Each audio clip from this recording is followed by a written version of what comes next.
मेरी हथेली के बीचों बीच एक दूसरा मुंह खुल चुका था जिसके अंदर दर्जनों नुकीले और तेज दांत थे। सिर्फ 2 दिन पहले तक मैं एक बिल्कुल सामान्य छात्र था, लेकिन अब मैं इंसान ही नहीं रहा था। चलिए आपको बताता हूँ कि ये सब शुरू कैसे हुआ। जरा सोचिए, अगर दुनिया खत्म होने वाली हो और आपको सिर्फ एक जानवर खाना हो, क्योंकि उसी जानवर की शक्ति आपको मिलने वाली हो। और मैंने नाली से एक जिंदा घिनौना जोंक उठाया और बिना एक पल सोचे उसे निगल लिया। कोई भी सामान्य इंसान ऐसा कभी नहीं करेगा, लेकिन मैं पहले ही एक बार मर चुका था और इस बार मैं अपनी पिछली जिंदगी वाली गलती दोबारा नहीं दोहराने वाला था। सिर्फ 2 दिन बाद गामा रे प्रलय शुरू होने वाला था। उस दिन के बाद हर इंसान को वही शक्ति मिलती थी जो आखिरी जानवर उसने खाया होता। किसी ने मगरमच्छ के चमड़े की बेल्ट चबा ली और वो 100 मीटर लंबा विशाल मगरमच्छ बन गया। लेकिन मेरी किस्मत सबसे बुरी थी। अपनी पिछली जिंदगी में मैंने सिर्फ सूखा हुआ चूहे का मांस खाया था। नतीजा, मैं एक कमजोर चूहा बन गया। हर म्यूटेंट जानवर मेरा शिकार करता था और आखिर में एक अनजान राक्षस ने मुझे अपने पैरों के नीचे कुचल दिया। मेरी मौत वहीं हो गई, लेकिन मुझे जिंदगी ने एक और मौका दिया। इस बार मेरे पास था अनंत भक्षण प्रणाली। मैं जितना शक्तिशाली जीव खाऊंगा उतनी ही शक्तिशाली उसकी क्षमताएं मेरी हो जाएंगी। और मेरा पहला निशाना था कोई साधारण जोंक नहीं, बल्कि भविष्य की म्यूटेटेड ब्लड लीच। फिलहाल वो एक छोटे से कांच के डिब्बे में बंद थी, लाल रंग की, मोटी सी और लगातार तड़प रही थी। मैं उसे देखते हुए धीरे से बोला, भक्षण करो और शक्तिशाली बनो। मैंने अपना हाथ डिब्बे के अंदर डाला, लेकिन जोंक बहुत तेज निकली। वो तुरंत मेरी उंगली से चिपक गई और जोर से काट लिया। खून तुरंत पानी में घुल गया। ताजा खून देखते ही जोंक और भी ज्यादा पागल हो गई। मेरा भी गुस्सा बढ़ गया। इस बार मैंने उसे मजबूती से पकड़ लिया और बिना एक पल सोचे सीधे अपने मुंह में डालकर निगल गया। डिंग! बधाई हो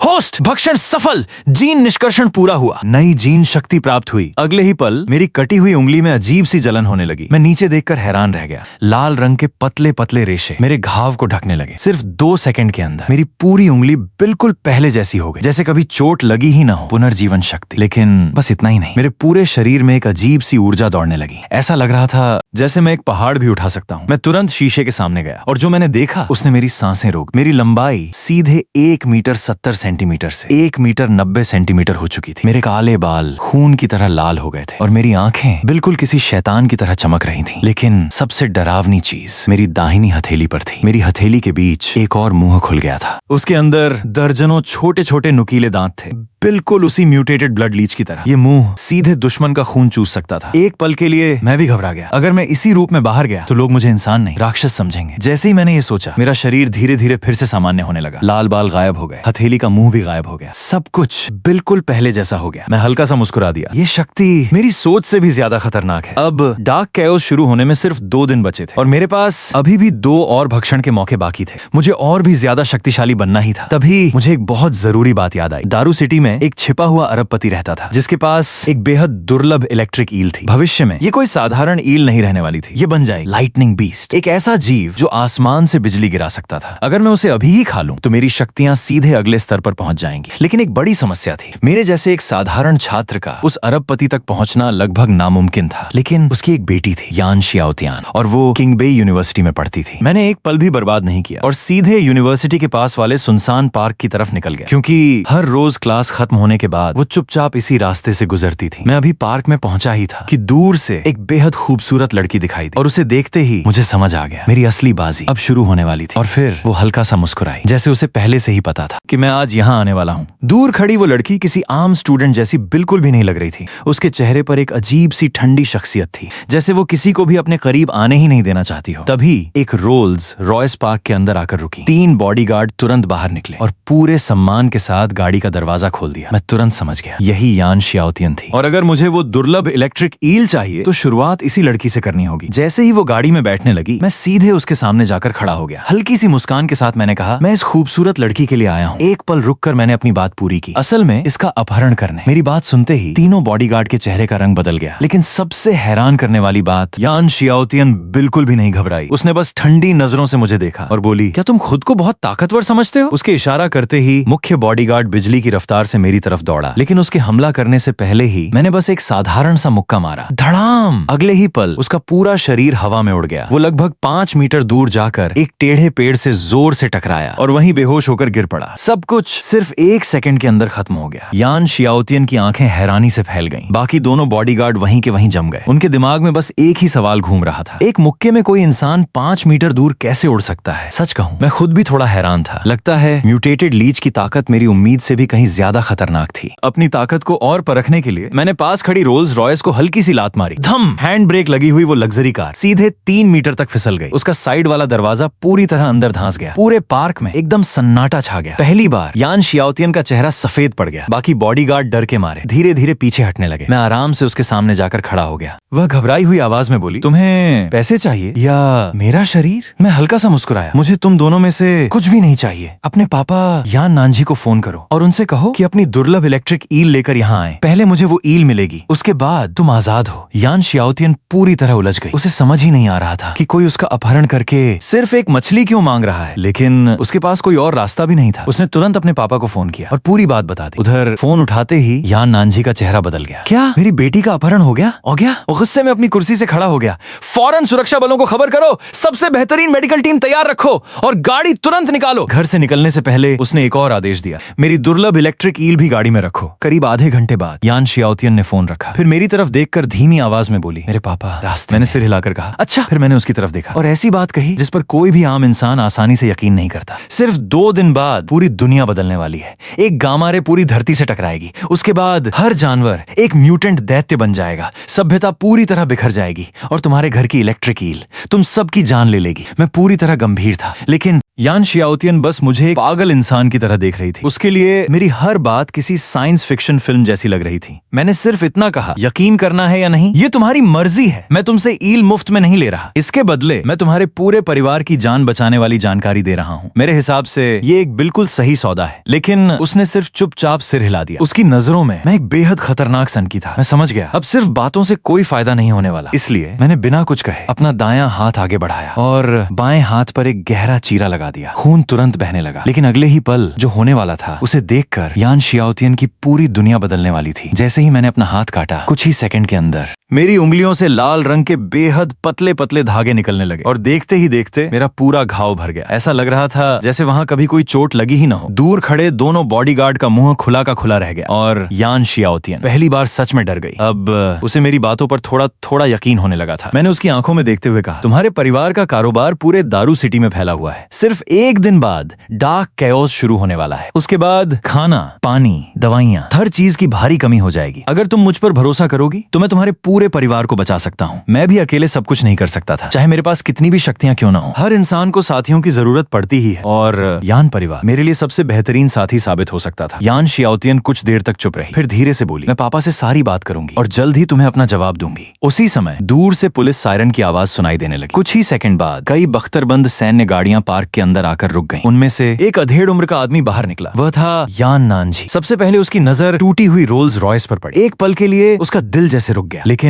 जैसे ही उसने अपनी बेटी को पूरी तरह सुरक्षित देखा, उसने राहत की सांस ली। मैंने मुस्कुराकर उसकी तरफ देखा। बॉस यान, जो चीज मैंने मांगी थी उसे साथ लाए हो ना? मेरी बात सुनकर वो थोड़ा हैरान हुआ। शायद उसने कभी सोचा भी नहीं था कि उसकी बेटी का अपहरण करने वाला मेरी उम्र का एक लड़का होगा। उसने बिना कुछ कहे एक सूटकेस मेरी तरफ फेंक दिया। मैंने सूटकेस खोला। अंदर वही दुर्लभ इलेक्ट्रिक ईल थी। उसका पूरा शरीर गहरे नीले रंग का था और उससे समुद्र जैसी अजीब सी गंध आ रही थी। लेकिन मैंने एक पल भी बर्बाद नहीं किया। मैंने उसे उठाया और वहीं खाना शुरू कर दिया। ये देखकर वहां मौजूद हर इंसान स्तब्ध रह गया। सभी सैनिक एक दूसरे का चेहरा देखने लगे। ये आदमी है या पागल? कुछ ही पलों बाद मेरे पूरे शरीर से नीली बिजली की लपटें निकलने लगी। यान नानजी की आंखें फटी की फटी रह गईं। उसे अच्छी तरह पता था कि ये इलेक्ट्रिक ईल इतना तेज करंट छोड़ सकती है कि एक बड़े कुत्ते को भी पल भर में मार दे। तभी मेरे दिमाग में सिस्टम की आवाज गूंज उठी। मैं हल्का सा मुस्कुराया। फिर मैंने अपनी नई शक्ति सक्रिय की। एक ही पल में मेरे बाल फिर से खून जैसे लाल हो गए। मेरी आंखें रक्त लाल रंग में चमकने लगी और मेरी उंगली के सिरे पर खून का एक छोटा सा गोला बन गया। अगले ही सेकंड धड़ाम, वो खून का गोला हवा में फट गया। जो भी सैनिक उसके संपर्क में आया उसके पूरे शरीर में बिजली दौड़ गई। एक एक करके सभी जमीन पर गिर पड़े बेहोश। अब सिर्फ 2 लोग खड़े थे, यान नानजी और यान शियाओतियन। मैंने दोनों की तरफ देखा और बस इतना कहा, याद रखना कल से दुनिया हमेशा के लिए बदलने वाली है। इतना कहकर मैं अंधेरे में गायब हो गया। अब डार्क कैओस शुरू होने में सिर्फ एक दिन बचा था और मेरे पास बचा था सिर्फ आखिरी डिवोर चांस। मैं इसे किसी भी कीमत पर बर्बाद नहीं कर सकता था। तभी मुझे अचानक एक बात याद आई। दारू सिटी चिड़ियाघर, वहाँ एक बेहद दुर्लभ बाज था। उसके पंख लोहे से भी ज्यादा मजबूत थे और उसकी रफ्तार इंसान की आंखों से भी तेज। मेरे पास ब्लड आर्मर था, थंडर पावर भी थी, लेकिन एक चीज की अभी भी कमी थी, उड़ने की शक्ति। अगली सुबह मैं सीधा दारू सिटी नंबर 1 चिड़ियाघर पहुंच गया। जैसे ही मैं बाज के पिंजरे के पास पहुंचा, मेरा चेहरा गंभीर हो गया। मैं देर कर चुका था। वह बाज पहले ही म्यूटेट हो चुका था। उसके काले पंख तलवार की धार की तरह चमक रहे थे और उसकी आंखें सांप की तरह सीधी खड़ी पुतलियों वाली हो चुकी थी। वह अपनी नुकीली चोंच से लोहे के पिंजरे को तोड़ रहा था। सिर्फ कुछ ही सेकंड में पिंजरा टूट गया और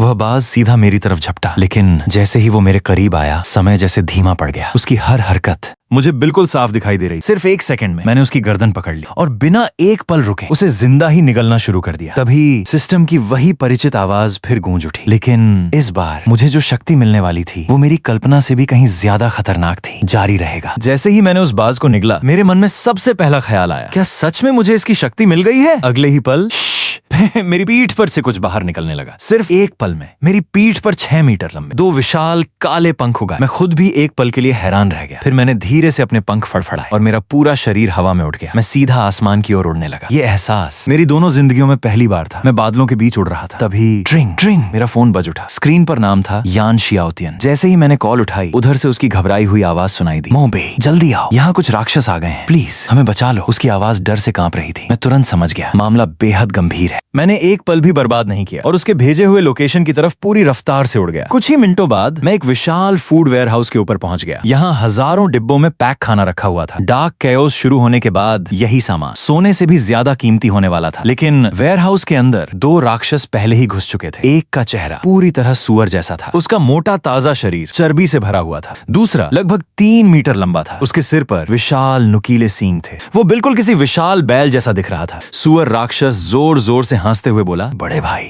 इस बार तो हमारी लॉटरी लग गई। अब पूरी जिंदगी खाने की कोई चिंता नहीं रहेगी। बैल राक्षस भी जोर से हंस पड़ा। हम दोनों को 20 ट्रांसफॉर्मेशन की शक्ति मिली है। अब इस दुनिया में हमें कोई नहीं रोक सकता। इतना कहकर वो धीरे धीरे यान शियाओतियन की तरफ बढ़ने लगा। उसकी आंखों में गंदी नीयत साफ दिखाई दे रही थी। बड़े भाई, ये लड़की तो कमाल की है। सुअर राक्षस भी गंदी हंसी हंसने लगा। उन दोनों की बातें सुनकर यान शियाओतियन का चेहरा सफेद पड़ गया। यान नानजी तुरंत अपनी बेटी के सामने ढाल बनकर खड़ा हो गया। वो कुछ कहने ही वाला था कि तभी धड़ाम, वेयरहाउस की छत एक जबरदस्त धमाके के साथ टूट गई और मैं आसमान से गिरते हुए उल्कापिंड की तरह सीधा अंदर आ गिरा। पूरा वेयरहाउस जोर से हिल उठा। जैसे ही यान शियाओतियन ने मुझे देखा, उसने राहत की लंबी सांस ली, जैसे उसे पहले से पता था कि अब सब ठीक हो जाएगा। बैल राक्षस ने मुझे घूरते हुए कहा, एक और चुना हुआ इंसान। सुअर राक्षस जोर से हंसा, बच्चे चुपचाप यहाँ से निकल जा, वरना उसकी बात पूरी भी नहीं हुई थी। चटाक! मैंने सिर्फ एक थप्पड़ मारा। सुअर राक्षस हवा में घूमता हुआ सीधा दीवार से जा टकराया। अगले ही पल मैंने दूसरा थप्पड़ मारा, सीधे बैल राक्षस के मुंह पर। धड़ाम! दोनों राक्षस एक साथ जमीन पर गिर पड़े, बेहोश। पूरा वेयरहाउस एकदम शांत हो गया। जो कर्मचारी डर के मारे कोनों में छिपे हुए थे, उनकी आंखें हैरानी से खुली रह गईं। जिन राक्षसों से वे इतने समय से कांप रहे थे, मैंने उन्हें सिर्फ 2 थप्पड़ों में खत्म कर दिया। मैं आराम से यान परिवार के पास गया। यान नानजी अब भी अपनी बेटी के सामने खड़ा था। उसने कुछ पल तक मुझे देखा, फिर धीरे से पूछा, मोबेई, अगर हम तुम्हारे साथ सहयोग न करें तो क्या तुम हमें भी खा जाओगे? मैं हल्का सा मुस्कुराया, आराम से। मुझे इंसानों को खाने का कोई शौक नहीं है। मेरी बात सुनते ही सबने राहत की सांस ली। यान नानजी ने गंभीर आवाज में कहा, अगर आज तुम नहीं आते तो हम सब मर चुके होते। आज से हम सब तुम्हारी हर बात मानेंगे। उसकी आंखों में पहली बार मेरे लिए सम्मान दिखाई दे रहा था। मैंने शांत स्वर में कहा, डार्क कैओस अब शुरू होने ही वाला है। उसके बाद सरकार, पुलिस और कानून सब खत्म हो जाएगा। सबसे पहले हमें एक सुरक्षित ठिकाना बनाना होगा। यान नानजी तुरंत बोला, मेरी पहाड़ी वाली हवेली सबसे ऊंचे सुरक्षा स्तर पर बनी हुई है। अगर तुम चाहो तो हम सब वहीं जाकर रह सकते हैं। मैं मुस्कुराया, यही तो मैं चाहता था। ताकत होना एक अलग बात है, लेकिन प्रलय की दुनिया में एक सुरक्षित ठिकाना ही सबसे बड़ी ताकत होता है। मैंने वेयरहाउस में छिपे कर्मचारियों की तरफ देखा। जो जाना चाहता है मैं उसे नहीं रोकूंगा, लेकिन जो मेरे साथ रहेगा उसे मेरी हर बात बिना कोई सवाल किए माननी होगी। सभी ने एक साथ जवाब दिया, हम तैयार हैं। मैंने सिर हिलाया, ठीक है, सब लोग जरूरी सामान उठाओ। अगले 1 घंटे के अंदर पूरा वेयरहाउस खाली हो चुका था। सारा जरूरी राशन। हम यान परिवार की आलीशान हवेली में पहुंचा चुके थे। सब लोग थक कर सोफे पर बैठ गए। यान नानजी ने गहरी सांस लेते हुए पूछा, मोबेई, क्या इतना राशन काफी होगा? मैंने खिड़की के बाहर देखते हुए धीरे से कहा, नहीं, ये तो सिर्फ शुरुआत है। असली प्रलय अभी शुरू भी नहीं हुई है। पार्ट 5। सब लोग यही सोच रहे थे कि अब हम पूरी तरह सुरक्षित हैं, लेकिन मैंने धीरे से सिर हिला दिया। खाना जरूरी है, लेकिन उससे भी ज्यादा जरूरी एक और चीज है। सबकी नजरें मेरी तरफ उठ गईं। मैंने गंभीर आवाज में कहा, पहला फॉरबिडन जोन बहुत जल्द खुलने वाला है और उसके अंदर जो रिसोर्सेज मिलेंगे वो बाहर की किसी भी सप्लाई से 100 गुना ज्यादा कीमती होंगे। यान शियाओतियान और यान नानजी एक दूसरे का चेहरा देखने लगे। उन्हें फॉरबिडन जोन का मतलब तक नहीं पता था, लेकिन अब तक उन्होंने मेरी हर बात सच होते हुए देखी थी, इसलिए इस बार किसी ने कोई सवाल नहीं किया। कुछ देर बाद यान नानजी ने गंभीर होकर पूछा, मोबेई, तुमने पहले कहा था अगर हम इलेक्ट्रिक ईल नहीं खाते तो डार्क केओस के बाद हम सब मर जाते, क्या वो सच था? मैंने बिना झिझक जवाब दिया, हाँ बिल्कुल सच था। वो गहरी सांस लेकर बोला, काश हम भी तुम्हारी तरह इतने ताकतवर बन पाते। मैं हल्का सा मुस्कुराया, ये नामुमकिन नहीं है। फिर मैंने उन्हें डार्क केओस का सबसे बड़ा राज बताया। कल जब ऑरोरा पूरी दुनिया को ढक लेगी, उससे ठीक पहले तुम जिस जानवर को आखिरी बार खाओगे उसी की ताकत जागने का मौका मिलेगा। लेकिन ये 100% पक्का नहीं है। मेरी बात खत्म होते ही यान नानजी और यान शियाओतियान सीधे किचन की तरफ भागे। कुछ ही देर में उन्होंने अलग अलग जानवरों का मांस एक ही बर्तन में पकाना शुरू कर दिया। उसका स्वाद इतना खराब था कि देखकर ही उल्टी आ जाए, लेकिन ताकत पाने की चाह में दोनों ने बिना शिकायत सब कुछ खा लिया। खाना खत्म होने के बाद यान शियाओतियान ने उत्सुक होकर पूछा, बस अब इतना ही करना है? मैंने सिर हिलाया। अब सिर्फ कल का इंतजार करो, ऑरोरा सब कुछ तय करेगी और कल हम फॉरबिडन जोन भी जाएंगे। अगला दिन आखिरकार आ ही गया। अंतरिक्ष के गहरे अंधेरे में एक हल्की नीली ऑरोरा चमकने लगी और सिर्फ कुछ ही सेकंड में उसने पूरी धरती को अपनी रोशनी से ढक लिया। डार्क केओस आधिकारिक रूप से शुरू हो चुका था। ऑरोरा की रोशनी पड़ते ही दुनिया भर के जानवर तेजी से मुटाते होने लगे। सड़क पर घूमने वाले आवारा कुत्ते 3-3 मीटर लंबे राक्षस बन गए। उनकी आंखें खून की तरह लाल हो चुकी थी और जो भी इंसान सामने आता उसे वहीं फाड़ डालते। हर तरफ सिर्फ चीखें और मौत का शोर सुनाई दे रहा था। विला के अंदर भी बदलाव शुरू हो चुका था। यान शियाओतियान का पूरा शरीर सुनहरी रोशनी से चमक उठा। उसके माथे पर सूरजमुखी जैसा सुनहरा निशान बन गया और उसके हाथों से गोल्डन एनर्जी निकलने लगी। दूसरी तरफ यान नानजी की लंबाई अचानक 3 मीटर हो गई। उसके शरीर की मांसपेशियां पहाड़ जैसी उभर आईं और उसके माथे से 2 विशाल सींग निकल आए। वो खुद अपने हाथों को देखकर हैरान था। मोबेई, हम सच में अवेकन हो गए। उसकी आंखों में उत्साह साफ दिखाई दे रहा था। मैं बस हल्का सा मुस्कुरा दिया। अब असली परीक्षा शुरू होगी। फॉरबिडन जोन किसी भी पल खुल सकता है। सब लोग तैयार हो जाओ। कुछ ही देर बाद हम सब एक बड़े ट्रक में सवार होकर निकल पड़े। करीब 2.5 घंटे की यात्रा के बाद हम फॉरबिडन जोन के एंट्रेंस पर पहुंचे। हमारे सामने एक विशाल काला वॉर्टेक्स घूम रहा था। उसके अंदर क्या था किसी को कुछ पता नहीं था। यान नानजी बोला, पहले कुछ लोगों को अंदर भेजकर हालात देख लेते हैं। लेकिन मैंने उसकी बात सुनी तक नहीं। मैंने सीधे एक्सेलरेटर दबा दिया। व्रूम! पूरा ट्रक तेज रफ्तार से सीधा वॉर्टेक्स के अंदर घुस गया। कुछ दूरी पर एक लड़का ये सब देख रहा था। उसका नाम था ली हुआन। कॉलेज के दिनों से वो यान शियाओतियान के पीछे पागल था। जैसे ही उसने मुझे देखा उसने दांत भींच लिए। ये निकम्मा मोबेई यान शियाओतियान के साथ क्या कर रहा है? उसके पास खड़े आदमी ने पूछा, बॉस अब क्या करें? ली हुआन कुछ पल सोचता रहा, फिर बोला, अगर वो अंदर जा सकता है तो हम भी जा सकते हैं। अब हमारे पास भी पावर्स हैं। इतना कहकर वो अपने लोगों के साथ वॉर्टेक्स के अंदर घुस गया। फॉरबिडन जोन के अंदर कदम रखते ही सब कुछ बदल गया। चारों तरफ घना काला कोहरा फैला हुआ था। ऊपर आसमान में खून जैसा लाल सूरज चमक रहा था। पूरा माहौल मौत जितना खामोश था। तभी कोहरे के अंदर से एक डरावनी दहाड़ गूंजी।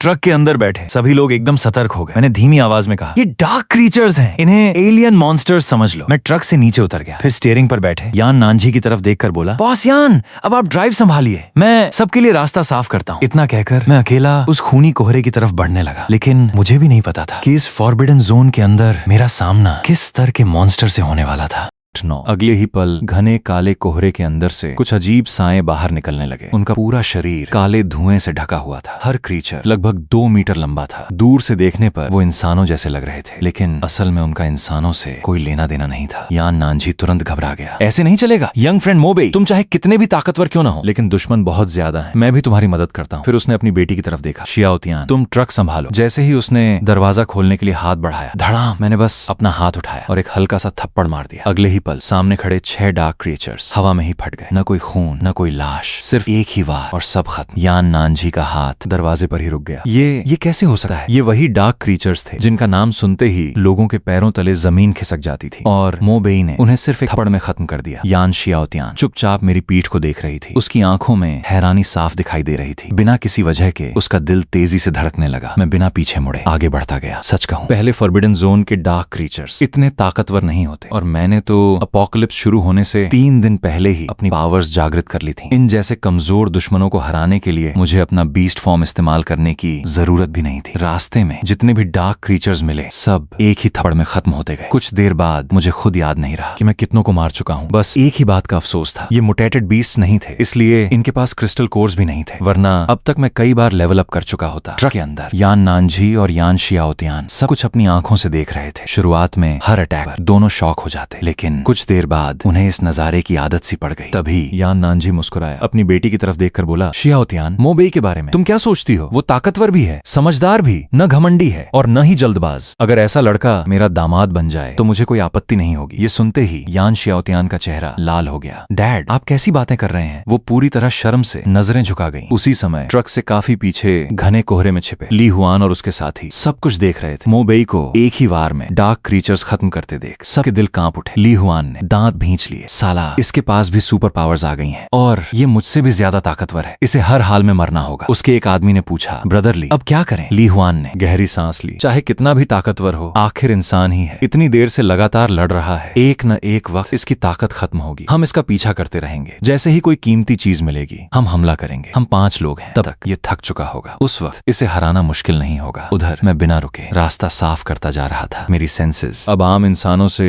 कई गुना ज्यादा तेज थीं। ली हुआन और उसके लोग काफी देर से मेरा पीछा कर रहे थे। ये बात मुझे पहले से ही पता थी और उनके दिमाग में क्या चल रहा था ये भी मैं अच्छी तरह समझ चुका था। लगातार लड़ते लड़ते आधा घंटा बीत गया। कुछ देर बाद मेरे पीछे चलता ट्रक एक विशाल पत्थर के प्लेटफॉर्म के सामने आकर रुक गया। उस प्लेटफॉर्म पर बहुत पुराने और रहस्यमयी सिंबल्स बने हुए थे, उनसे हल्की लाल रोशनी निकल रही थी। ऐसा लग रहा था जैसे पूरा प्लेटफॉर्म जिंदा हो। मैं अचानक वहीं रुक गया। मुझे रुकते देख यान शियाओतियान और यान नानजी भी ट्रक से नीचे उतर आए। दोनों ने सामने देखा। प्लेटफॉर्म के बीचों बीच चमकदार काले रंग की धातु का एक बड़ा ढेर रखा था। उसमें से हल्की हल्की रोशनी निकल रही थी। ऐसा लग रहा था जैसे वो कोई साधारण धातु नहीं बल्कि किसी दूसरी दुनिया की चीज हो। मैंने शांत आवाज में कहा, ये जिंगोंग मेटल है। ब्लू प्लैनेट पर जितने भी कंस्ट्रक्शन मटेरियल्स हैं उन सबसे कई गुना ज्यादा मजबूत और ज्यादा डेंस। अगर इससे विला को मजबूत किया जाए तो उसकी सिक्योरिटी कई गुना बढ़ जाएगी। सारा मेटल ट्रक में लोड कर लो। यान नानजी ने बिना एक पल गंवाए सिर हिला दिया। उसने ट्रक का पिछला गेट खोला और जोर से आवाज लगाई, जल्दी सारा सामान ट्रक में चढ़ाओ। सभी लोग फौरन काम में लग गए। कुछ दूरी पर घने कोहरे के अंदर ली हुआन और उसके साथी ये सब देख रहे थे। उनमें से एक आदमी धीरे से बोला, ब्रदर ली, ये काला मेटल कोई साधारण चीज नहीं लगता, क्या अब हमला कर दें? ली हुआन खुद भी यही सोच रहा था। वो कुछ बोलने ही वाला था कि अचानक हाँ, एक जोरदार हंसी पूरे कोहरे में गूंज उठी। 3 आदमी और 2 औरतें कोहरे से बाहर निकल आए। सबके चेहरों पर अजीब सा। उनमें से एक हंसते हुए बोला, लगता है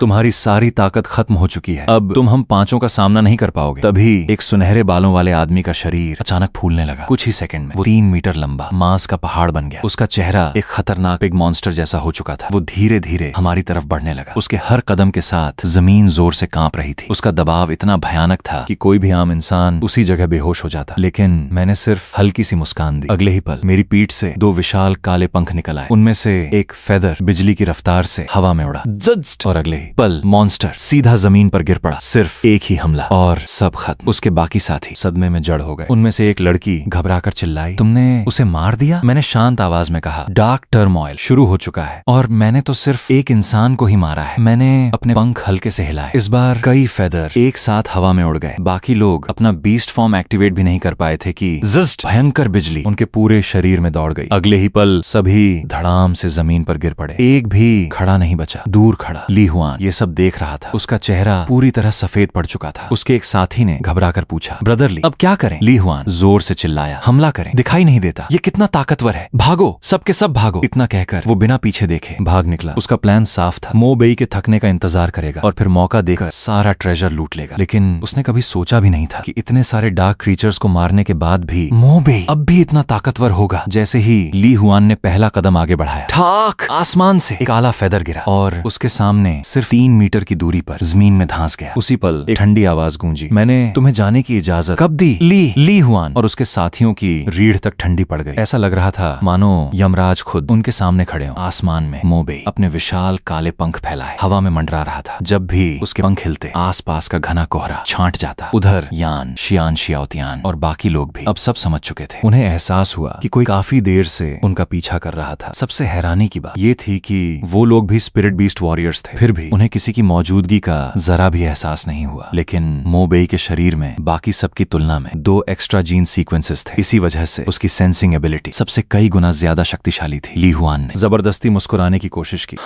हाँ मोबेई, मुबारक हो यार, तुम्हें नई एबिलिटी मिल गई। वैसे भी काफी देर हो गई है, मैं चलता हूँ, फिर कभी मिलते हैं। मैंने उसकी तरफ देखकर मुस्कुराया। मैंने कहा था कि तुम जा सकते हो। ली हुआन का चेहरा उतर गया। उसे इस हालत में देखकर मुझे हंसी आ रही थी। अपनी पिछली जिंदगी में जब ये फॉरबिडन जोन पहली बार खुला था, ली हुआन भी सबसे पहले अंदर आने वालों में से एक था। उसी के गैंग ने यही जिंगोंग मेटल इस्तेमाल करके एक ऐसा मजबूत बेस बनाया था जिसे कई स्पिरिट बीस्ट वॉरियर्स मिलकर भी नहीं तोड़ पाए थे। इसी वजह से वो डार्क टर्मोइल में काफी लंबे समय तक जिंदा रह पाया था। लेकिन इस बार सब कुछ बदल चुका था। ये जिंगोंग मेटल अब कभी उसके हाथ नहीं लगने वाला था। ली हुआन घबरा कर बोला, मेरे पीछे ब्रदर काओ है, मैं उनका आदमी हूँ। इतना कहकर उसने जल्दी से अपना फोन निकाला और कॉल लगाने लगा। लेकिन जैसे ही कॉल कनेक्ट हुई, मेरे हाथ का एक फेदर बिजली की रफ्तार से उड़ा। स्विश। अगले ही पल वो फेदर सीधा ली हुआन के माथे को चीरता हुआ आर पार निकल गया। अजीब बात यह थी कि उसे जरा भी दर्द महसूस नहीं हुआ। बस एक हल्की सी सुन्न लहर उसके पूरे शरीर में दौड़ गई। धड़ाम! ली हुआन सीधा जमीन पर गिर पड़ा। सिर्फ एक ही अटैक में उसकी मौत हो चुकी थी। ये देखते ही बाकी सभी लोगों के होश उड़ गए। वे जोर जोर से चीखते हुए उल्टी दिशा में भागने लगे। लेकिन मैं उन्हें भागने का मौका देने वाला नहीं था। मैंने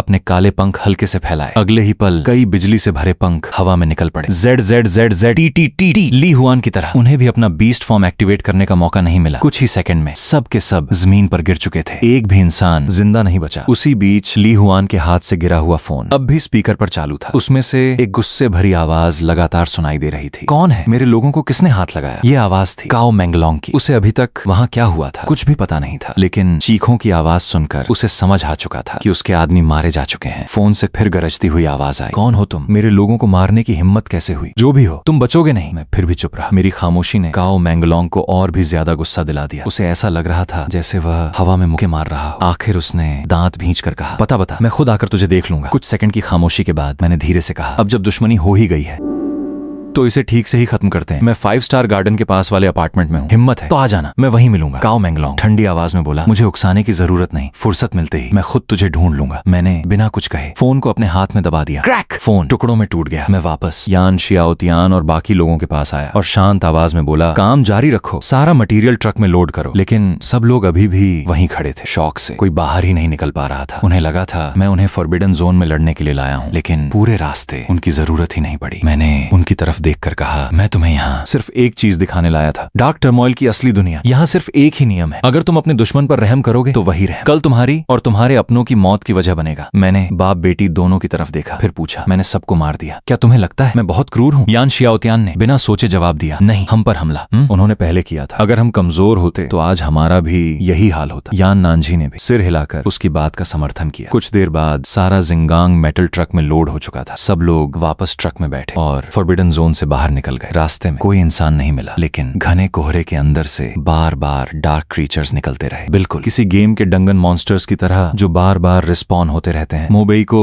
हर मॉन्स्टर को वन शॉट करते देखकर यान नानजी से रहा नहीं गया। वो बोला, इस बार मैं कोशिश करता हूँ। ये कहकर वह ट्रक से उतर गया। अगले ही पल उसके शरीर की मांसपेशियां फूलने लगी। उसकी लंबाई लगभग 3 मीटर हो गई। ऊपरी शरीर के कपड़े फट गए और उसके माथे से 2 बड़े बैल जैसे सींग निकल आए। एक गर्म ऊर्जा उसके पूरे शरीर में दौड़ गई। उसने सिर झुकाया और पूरी रफ्तार से एक डार्क क्रीचर की तरफ दौड़ पड़ा। उसके नुकीले सींग सीधे उस मॉन्स्टर से टकराए, लेकिन वह जरा भी नहीं हिला। यान नानजी हैरान रह गया। उसने तुरंत एक जोरदार मुक्का मारा, लेकिन डार्क क्रीचर उससे भी ज्यादा तेज था। थप्पड़! उसने सीधे यान नानजी के चेहरे पर जोरदार थप्पड़ मार दिया। यान नानजी वहीं का वहीं रह गया। ट्रक के अंदर बैठी यान शियाओतियान का मुंह खुला का खुला रह गया। उसने कभी सोचा भी नहीं था कि उसके पापा को एक डार्क क्रीचर थप्पड़ मार देगा। मैं ये सब देखकर जरा भी हैरान नहीं हुआ। यान नानजी एक बिजनेसमैन था। उसने कभी असली लड़ाई नहीं लड़ी थी। ऊपर से अभी अभी स्पिरिट बीस्ट वॉरियर बना था। उसे अपनी नई शक्तियों को कंट्रोल करना भी नहीं आता था। मैं उसकी मदद करने ही वाला था, लेकिन उसने खुद मना कर दिया। अपनी मजबूत बॉडी का सहारा लेकर वह डार्क क्रीचर्स से लड़ता रहा। कई चोटें खाई और काफी मुश्किल के बाद आखिर दोनों डार्क क्रीचर्स को मार गिराया। जब वह वापस ट्रक में चढ़ा तो जोर जोर से सांस ले रहा था। उसके पूरे शरीर पर घाव ही घाव थे। लग रहा था जैसे उसकी आधी जान निकल चुकी हो। वह कड़वी मुस्कान के साथ बोला, यंग फ्रेंड मोबेई, मैं तो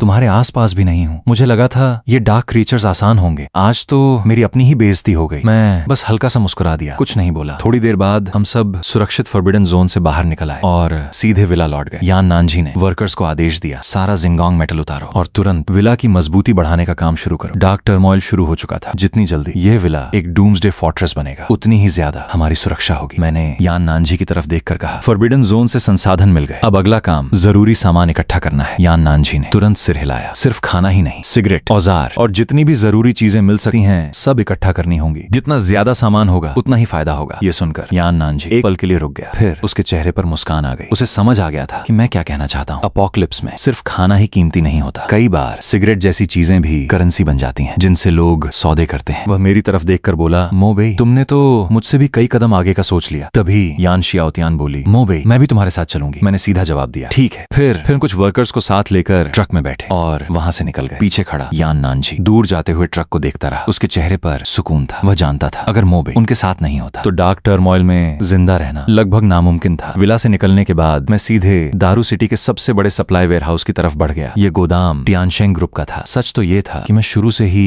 यहीं आना चाहता था, लेकिन पहले फॉरबिडन जोन खुल गया, इसलिए मुझे अपना प्लान टालना पड़ा। अब बस एक ही उम्मीद थी, कहीं हम बहुत देर से तो नहीं पहुंचे। रास्ते में ही अचानक एक बूढ़ी औरत सड़क के बीचों बीच आकर लेट गई। अपने पैर पकड़कर जोर जोर से चिल्लाने लगी, तुमने मुझे टक्कर मार दी, सब लोग देखो, मुझे मुआवजे में सामान दो। मैं ड्राइवर सीट पर बैठा एक पल के लिए रुक गया। यान शियाओतियान ने पूछा, क्या मैं उतरकर बात करूं? मैंने सीधा जवाब दिया, जरूरत नहीं। अगले ही पल मैंने एक्सेलरेटर दबा दिया। ट्रक गरजता हुआ सीधा उस बूढ़ी औरत की तरफ बढ़ गया। डार्क टर्मोइल के बीच भी अगर कोई सड़क पर लेटकर धोखा देने की कोशिश कर रहा है तो वह खुद मौत को बुला रहा है। इस छोटी सी रुकावट के बाद हम आखिरकार वेयर हाउस पहुंच गए, लेकिन गेट देखते ही सबके चेहरे बदल गए। सिक्योरिटी बूथ पूरी तरह खाली था। लोहे का गेट बुरी तरह टेढ़ा हो चुका था। साफ पता चल रहा था कि किसी ने जबरदस्ती गेट तोड़कर अंदर घुसने की कोशिश की थी। यान शियाओतियान ने धीरे से कहा, लगता है कोई हमसे पहले ही यहाँ पहुंच चुका है। मैंने भी चुपचाप सिर हिला दिया, हाँ समझ गया। जैसे ही हम वेयर हाउस के अंदर घुसे, मेरे सामने का नजारा देखकर मैं एक पल के लिए रुक गया। पूरा वेयर हाउस बिल्कुल खाली था। जहाँ कुछ देर पहले तक हजारों कार्टन और जरूरी सामान रखा होगा, वहाँ अब सिर्फ खाली रैक बचे थे। ऐसा लग रहा था जैसे किसी ने पूरी जगह को जड़ से साफ कर दिया हो। यान शियाओतियान ने धीरे से कहा, लगता है कोई हमसे पहले ही यहाँ पहुंच चुका है। मैंने बस हल्का सा सिर हिला दिया, लेकिन तभी आगे से एक भारी आवाज सुनाई दी, धम धम धम। हमने सामने देखा और एक पल के लिए चुप हो गए। दो आदमी एक बहुत बड़ा स्टील का शिपिंग कंटेनर अपने कंधों पर उठाए चले आ रहे थे। ये वही कंटेनर था जिसे आमतौर पर क्रेन के बिना हिलाना भी नामुमकिन होता है, लेकिन वे दोनों उसे ऐसे उठा रहे थे जैसे लकड़ी का कोई हल्का सा डिब्बा हो। तभी उनकी नजर हम पर पड़ी। दोनों एकदम रुक गए। उनमें से एक ने हमें देखकर पूछा, तुम लोग बॉस काओ ने भेजा है क्या? बॉस काओ यानी काओ मैंगलोंग। मेरे दिमाग में सब कुछ तुरंत साफ हो गया। तो इस वेयर हाउस की सारी सप्लाईज इसी आदमी ने लूटी थी। मैंने शांत आवाज में पूछा, तुम काओ मैंगलोंग की बात कर रहे हो? जैसे ही मैंने उसका नाम लिया, दोनों के चेहरे बदल गए। अब उन्हें समझ आ गया था कि हम उनके साथ ही नहीं हैं। धड़ाम, उन्होंने कंटेनर जोर से जमीन पर गिरा दिया। अगले ही पल दोनों ने अपनी बीस्ट ट्रांसफॉर्मेशन शक्ति सक्रिय कर दी। पहले आदमी के कान लंबे हो गए, पूरा चेहरा बालों से भर गया और उसके मुंह से दो बड़े बड़े दांत बाहर निकल आए। दूसरे आदमी का पूरा शरीर फूलने लगा। कुछ ही पलों में वह चलता फिरता पहाड़ जैसा राक्षस बन गया। उसका पूरा शरीर चर्बी से भरा हुआ था और उसकी रक्षा शक्ति लगभग अटूट थी। डार्क एओस के बाद ड्रैगन कंट्री के ज्यादातर लोगों ने सुअर का मांस खाया था। इसी वजह से बहुत से spirit beast warriors pig type शक्तियों के साथ जागृत हुए थे और यह आदमी उन्हीं में से एक था। लेकिन मुझे इससे कोई फर्क नहीं पड़ता था। मैंने सीधे पूछा, मुझे सिर्फ एक बात बताओ, काओ मैंगलोंग कहाँ है? मुझे उसका पता पहले से मालूम था, लेकिन एपोकैलिप्स में हर जानकारी की पुष्टि करना जरूरी होता है। पिग मॉन्स्टर जोर जोर से हंसने लगा। बॉस काओ का पता चाहिए? पहले मुझे हरा कर दिखा, आज तुझे अपनी असली ताकत दिखाता हूँ। इतना कहकर वह जोर से दहाड़ा और सीधा मेरी तरफ दौड़ पड़ा। उसके हर कदम के साथ जमीन कांप रही थी। यान शियाओतियान ने अपनी सांस रोक ली। उसने मेरी ताकत पहले भी देखी थी, लेकिन इस राक्षस का विशाल शरीर देखकर उसके चेहरे पर चिंता साफ दिखाई दे रही थी। मैं बस हल्का सा मुस्कुराया। अगले ही पल मेरी पीठ से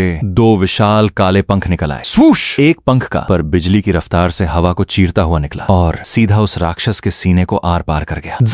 तेज बिजली का करंट उसके पूरे शरीर में दौड़ गया। सिर्फ एक पल और धड़ाम, वह विशाल राक्षस वहीं फटकर टुकड़े टुकड़े हो गया। एक ही बार लड़ाई खत्म। वह आदमी डर के मारे जमीन पर गिरने ही वाला था। उसकी आवाज कांप रही थी, प्लीज मुझे मत मारो, मैं सब बता दूंगा, जो पूछोगे सब सच बताऊंगा। डर के मारे उसकी पैंट गीली हो चुकी थी। हल्का पीला तरल धीरे धीरे जमीन पर टपकने लगा और कुछ ही पलों में हवा में एक तेज बदबू फैल गई। मैंने उसे घूरते हुए पूछा, काओ मैंगलोंग कहाँ है? वह बिना एक सेकंड गंवाए चिल्लाया, 5 स्टार गार्डन के पास, शिंग्यून अपार्टमेंट, रूम नंबर 288। मुझे जरूरी जानकारी मिल चुकी थी। अब उसकी कोई कीमत नहीं बची थी। मैंने शांति से अपना हाथ उठाया, अपने काले पंखों में से एक पंख निकाला और हल्के से हवा में उछाल दिया। स्विश! वह पंख तीर की तरह हवा को चीरता हुआ निकला और सीधा उसके माथे के बीचों बीच जा धंसा। उसकी आंखें खुली की खुली रह गईं। उसके मुंह से एक चीख भी नहीं निकली। अगले ही पल उसकी लाश धड़ाम से जमीन पर गिर पड़ी। मैंने अपने काले पंख वापस समेट लिए और यान शियाओतियान की तरफ देखकर बस इतना कहा, चलो 5 स्टार गार्डन चलते हैं। यान शियाओतियान ने चुपचाप सिर हिला दिया। अब उसके दिल में मेरे लिए सिर्फ एक ही एहसास बचा था, भरोसा। उसके सामने खड़ा यह लड़का इंसान का और किसी राक्षस से ज्यादा लग रहा था। लेकिन अजीब बात यह थी, उसके साथ रहते हुए उसे बिल्कुल भी डर नहीं लग रहा था, चाहे सामने मौत ही क्यों न खड़ी हो। हम दोनों गाड़ी में बैठे, नेविगेशन सेट किया और 5 स्टार गार्डन की ओर निकल पड़े। खुशकिस्मती से डार्क कैओस अभी अभी शुरू हुआ था। इंटरनेट,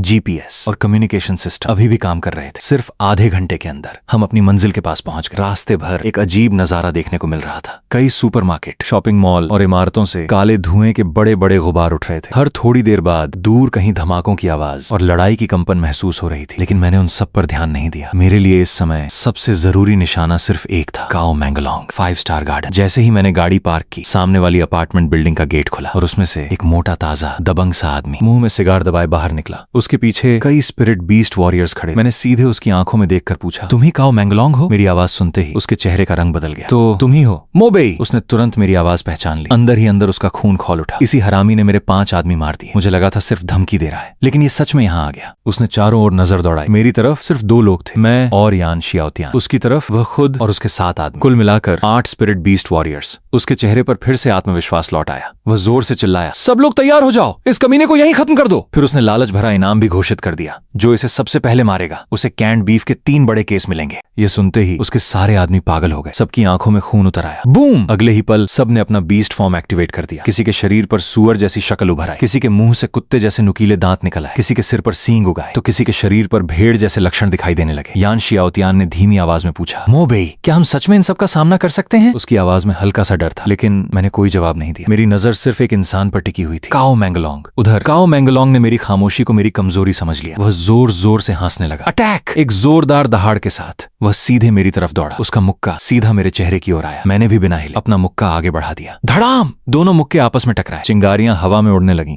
लेकिन न वह 1 इंच पीछे हटा, न मैं। तभी काओ मैंगलोंग के दोनों हाथों पर मछली की शल्कों जैसा कवच बन गया। वह हंसते हुए बोला, देखा, यही है मेरी शक्ति, फिश स्केल आर्मर। इस रक्षा कवच को दुनिया का कोई भी हमला नहीं तोड़ सकता। उसके पीछे खड़े आदमी भी चिल्लाने लगे, बॉस काओ जिंदाबाद, बॉस इसे अकेले ही खत्म कर देंगे। यान शियाओतियान की सांसें तेज हो गईं, लेकिन मेरे चेहरे पर अब भी कोई भाव नहीं था। अचानक मेरे कंधे के पास खून घूमने लगा और उसी खून से एक भयानक इलेक्ट्रिक ईल का सिर बन गया। उसकी आंखें चमक उठी और अगले ही पल उसने सीधे काओ मैंगलोंग के हाथ को काट लिया। काओ मैंगलोंग जरा भी नहीं हिला। उसे पूरा भरोसा था कि उसका फिश स्केल आर्मर कभी नहीं टूट सकता, लेकिन अगले ही सेकंड उसका आत्मविश्वास चूर चूर हो गया। इलेक्ट्रिक ईल के नुकीले दांत उसके कवच को मक्खन की तरह चीरते हुए अंदर घुस गए और फिर एक जबरदस्त सक्शन फोर्स सक्रिय हो गई। उसका खून पागलों की तरह खींचने लगा। काओ मैंगलोंग की आंखें फट गईं। अब उसे समझ आ गया था कि मैं कोई साधारण स्पिरिट बीस्ट वॉरियर नहीं था। उसने पीछे हटने की कोशिश की, लेकिन मैंने दोनों हाथों से उसके कंधे कसकर पकड़ ली। उसके शरीर का एक एक कतरा खून मेरे अंदर समाता जा रहा था। उसका चेहरा सफेद पड़ने लगा, उसकी सांसें टूटने लगीं और कुछ ही सेकंड बाद उसका पूरा शरीर सूखी हुई मम्मी में बदल गया। धप!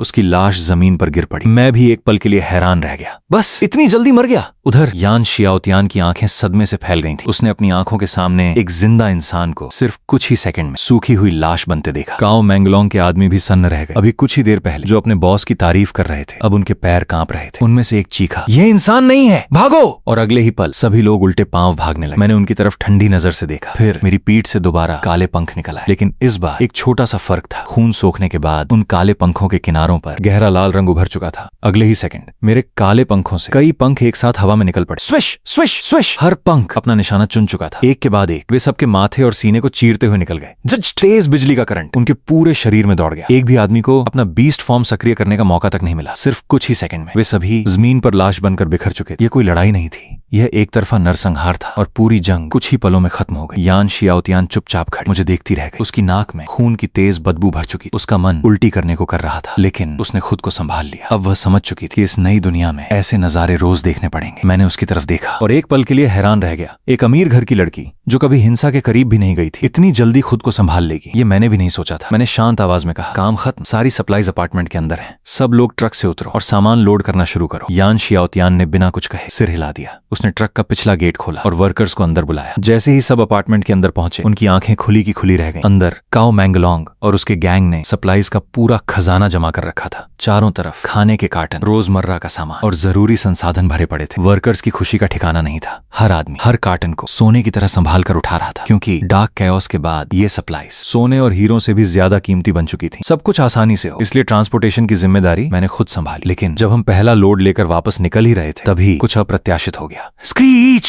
ट्रक के सामने एक बहुत बड़ा म्यूटेटेड बीस्ट आकर खड़ा हो गया। वह एक आवारा कुत्ता था जो म्यूटेट होकर राक्षस बन चुका था। उसके बाल चांदी जैसी नुकीली सुइयों की तरह चमक रहे थे। उसके मजबूत पंजे सड़क को कसकर पकड़े हुए थे और उसकी खून से भरी आंखें सीधे मेरी तरफ घूर रही थीं। उसके हमला करने से पहले ही मैंने ट्रक का दरवाजा खोला और नीचे उतर गया। लेकिन जैसे ही मैं जमीन पर आया, दोनों तरफ की गलियों से एक एक करके और म्यूटेटेड बीस्ट निकलने लगे। 1, 2, 3 और देखते ही देखते कुल 8 म्यूटेटेड आवारा कुत्ते हमारे सामने खड़े थे। शहर में ज्यादातर म्यूटेटेड बीस्ट पालतू जानवरों से ही बने और ये सभी मुझे घेरने आए। मैं जरा भी नहीं घबराया। मेरे काले पंख दोबारा फैल गए और मैं सीधा हवा में उड़ गया। वूश! कई पंख बिजली की रफ्तार से निकले। हर पंख एक म्यूटेटेड बीस्ट के शरीर में जा धंसा। उसके बाद मैंने दूर से ही उन पंखों को नियंत्रित किया और उनमें से एक जबरदस्त सक्शन फोर्स सक्रिय हो गई। अगले ही पल सभी म्यूटेटेड बीस्ट के शरीर तेजी से सूखने लगे। उनका खून और उनकी ऊर्जा सीधे मेरे शरीर में समाने लगी। सिर्फ कुछ ही सेकंड में वे सभी सूखी हुई लाशों में बदल गए और मैं एक बार फिर अपनी सर्वोच्च अवस्था में पहुंच गया। मेरी सारी ऊर्जा पूरी तरह वापस आ चुकी थी। लड़ाई खत्म होते ही मैं उन म्यूटेटेड बीस्ट की लाशों के पास गया और उनके शरीर में कुछ खोजने लगा। कुछ देर बाद मुझे कुछ पारदर्शी क्रिस्टल मिले। ये थे म्यूटेटेड बीस्ट क्रिस्टल कोर। इनके अंदर म्यूटेटेड बीस्ट की असली शक्ति संग्रहित रहती थी। सामान्य तौर पर इन्हें अवशोषित करने में बहुत समय लगता था, बिल्कुल वैसे ही जैसे लोहे को धीरे धीरे पिघलाना पड़ता है। लेकिन मैं कोई सामान्य इंसान नहीं था। मेरी दाहिनी हथेली पर वही भयानक मुंह खुल गया। उसने सारे क्रिस्टल कोर एक ही बार में निगल ली। अगले ही पल शुद्ध ऊर्जा की एक लहर मेरे पूरे शरीर में दौड़ गई। सिस्टम की आवाज गूंजी, लेवल अप सफल। मैंने तुरंत सिस्टम इंटरफेस खोला। स्क्रीन पर लिखा था नाम मो बेई, mutation level level 3, blood line level कोई नहीं, जीन सीक्वेंस संख्या 9527। मैं कुछ पल के लिए रुक गया। ब्लड लाइन लेवल कोई नहीं, ये क्या है और इसका मतलब क्या है? लेकिन मैंने ज्यादा नहीं सोचा। सिस्टम बंद किया, ट्रक में वापस बैठा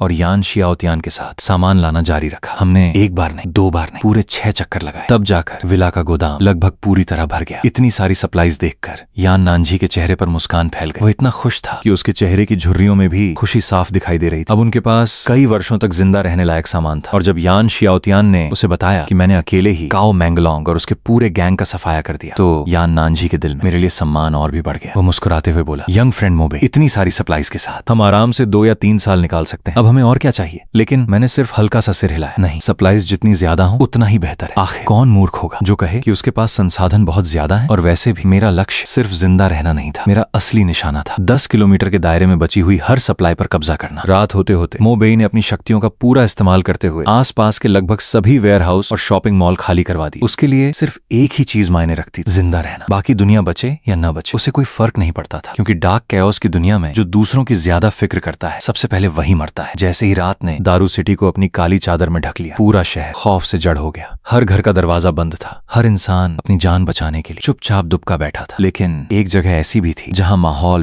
बिल्कुल उल्टा था। यान परिवार की विला, पूरा विला रोशनी से जगमगा रहा था। बारबेक्यू ग्रिल जल रही थी। ताजा भुने हुए मांस की खुशबू हवा में फैल रही थी और कई दिनों बाद सभी लोग सुकून की सांस ले रहे थे। ये सब सिर्फ एक इंसान की वजह से मुमकिन हुआ था, मोबे। उसी की योजना की बदौलत उनके पास इतना खाना था कि वे आराम से कई साल तक जिंदा रह सकते। लेकिन उस स्वादिष्ट खुशबू ने सिर्फ विला के अंदर ही नहीं बल्कि बाहर भी अपना रास्ता बना लिया। और जहां खाना होता है वहां भूखे लोग खुद ब खुद पहुंच जाते हैं। कुछ ही देर बाद विला के मुख्य द्वार पर एक आदमी दिखाई दिया। उसने महंगा सूट पहन रखा था, लेकिन उसके चेहरे पर मजबूरी साफ झलक रही। उसने कांपती आवाज में कहा, बॉस यान, एक दिन से कुछ नहीं खाया, बस थोड़ा सा खाना दे दीजिए, मैं हाथ जोड़ता हूँ। उसे देखते ही यान नानजी के चेहरे पर हल्की सी मुस्कान आ गई, क्योंकि वह कोई आम आदमी नहीं था। वह था हुआंग जियान में उसका पुराना बिजनेस प्रतिद्वंद्वी, वही आदमी जिसने कुछ दिन पहले उसका मजाक उड़ाया था। जब यान नानजी महाप्रलय की तैयारी में खाने पीने का सामान जमा कर रहा था, तब हुआंग हंसकर बोला था, सीईओ हो या पागल, कंपनी चलाने के बजाय चावल और नूडल्स जमा कर रहे हो। और आज वही अरबपति एक प्लेट खाने के लिए भीख मांग रहा था। हुआंग ने फिर कहा, मैं मुफ्त में नहीं लूंगा, ये मेरी लग्जरी घड़ी ले लीजिए। यान नानजी हंस पड़ा, बॉस हुआंग, आज की दुनिया में रोलेक्स से पेट नहीं भरता। ये सुनते ही हुआंग घबरा गया। मेरे पास लग्जरी कारें हैं, सुपर कारें, सब दे दूंगा, बस मुझे थोड़ा सा खाना दे दो। यान नानजी ने सीधे मोबेई की तरफ देखा। लिटिल फ्रेंड मोबेई, ये सारा खाना तुम्हारी वजह से मिला है, अब तुम बताओ क्या करना चाहिए। मोबेई बस हल्की सी मुस्कान दी, बॉस यान, अगर आप मेरी जगह होते तो क्या करते? ये सुनते ही यान नानजी ने बिना एक पल सोचे जवाब दिया, मैं इसे एक दाना भी नहीं देता। फिर उसने हुआंग की आंखों में देखते हुए कहा, याद है जब मैं राशन जमा कर रहा था तब तुम मुझे पागल कह रहे थे, आज मेरी बारी है। हुआंग का चेहरा गुस्से से लाल हो गया, तुम इंसान हो भी या नहीं? क्या मुझे भूख से मरने दोगे? लेकिन इस बार जवाब शब्दों में नहीं मिला। यान नानजी का पूरा शरीर अचानक फूलने लगा।